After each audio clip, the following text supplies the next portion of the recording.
2 Samuel chapter 18. And David numbered the people who were with him, and set captains of thousands and captains of hundreds over them. Then David sent out 1/3 of the people under the hand of Joab, 1/3 under the hand of Abishai, the son of Zeruiah, Joab's brother, and 1/3 under the hand of Ittai the Gittite. And the king said to the people, I also will surely go out with you myself. But the people answered, You shall not go out, for if we flee away, they will not care about us, nor if half of us die will they care about us. But you are worth 10,000 of us now, for you are now more help to us in the city. Then the king said to them, Whatever seems best to you I will do. So the king stood beside the gate, and all the people went out by hundreds and by thousands.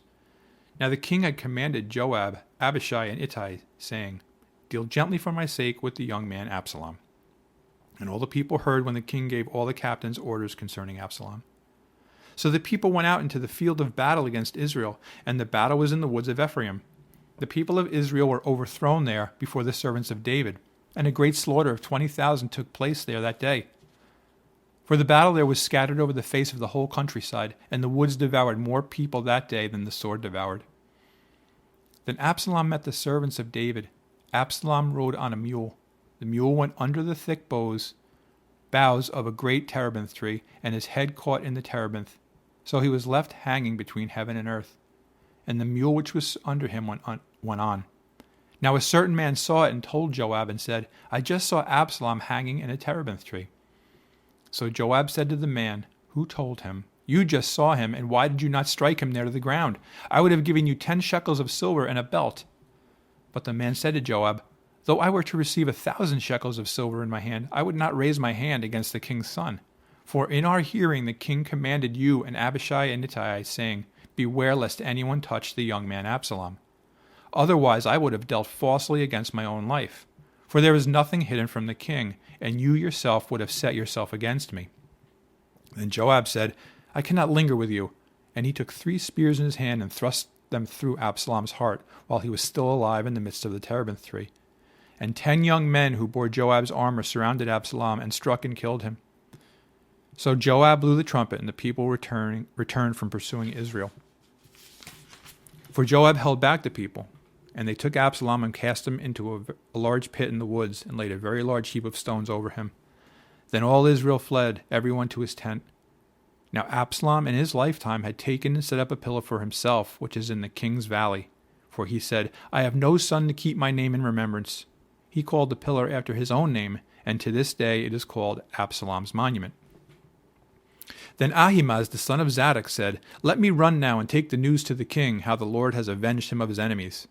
And Joab said to him, You shall not take the news this day, for you shall take the news another day. But today you shall take no news, because the king's son is dead.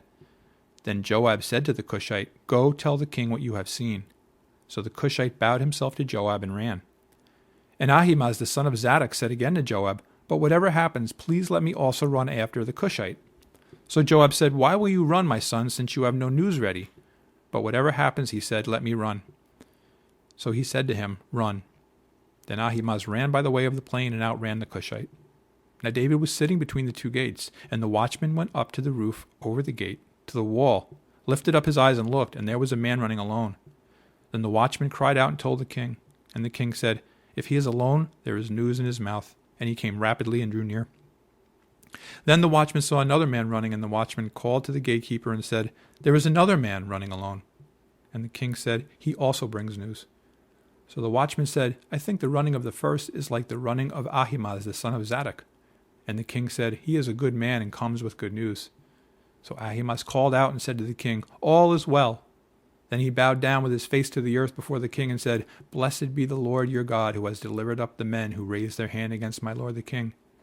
The king said, Is the young man Absalom safe? Ahimaaz answered, When Joab sent the king's servants and me your servant, I saw a great tumult, but I did not know what it was about. And the king said, Turn aside and stand here. So he turned aside and stood still. Just then the Cushite came, and the Cushite said, There is good news, my lord the king, for the Lord has avenged you this day of all those who rose against you. And the king said to the Cushite, Is the young man Absalom safe? So the Cushite answered, May the enemies of my lord the king, and all who rise against you to do harm, be like that young man.